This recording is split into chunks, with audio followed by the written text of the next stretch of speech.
Shiba, Fabira, fresh up one now. Alpha, Fafaco. Alpha, Fafaco. Alpha, Fafaco. Alpha, Fafaco.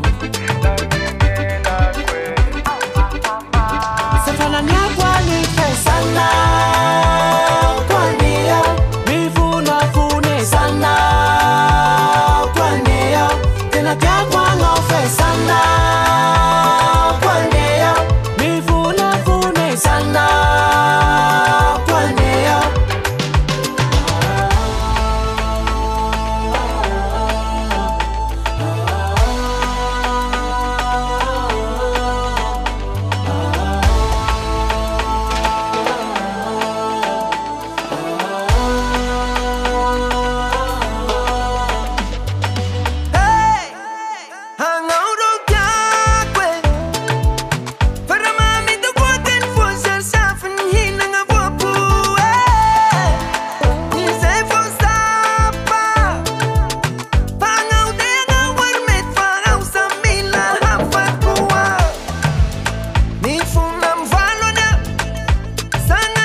Yadalana reta zay efa vita ifonako aminao elako tsiny aminao ovadiko malalako fitiavako sengisengy ditra sy kilalao tanambadikany tsisy asolo anao ka mifona mifaliko mba azo atao Sefana nyakwa ni pesana kwania mifuna fune sana kwania tena kyakwa no fesana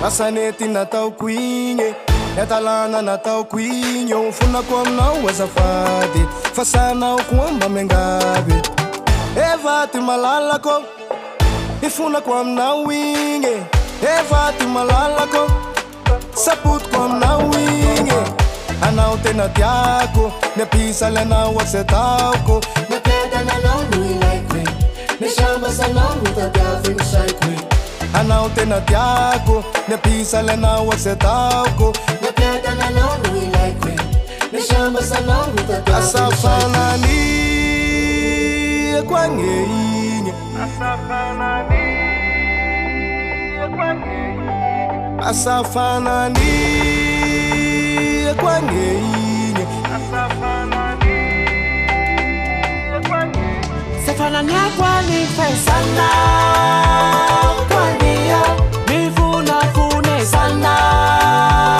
kwania tena kyakwa no fesana kwania mifuna fune sana kwania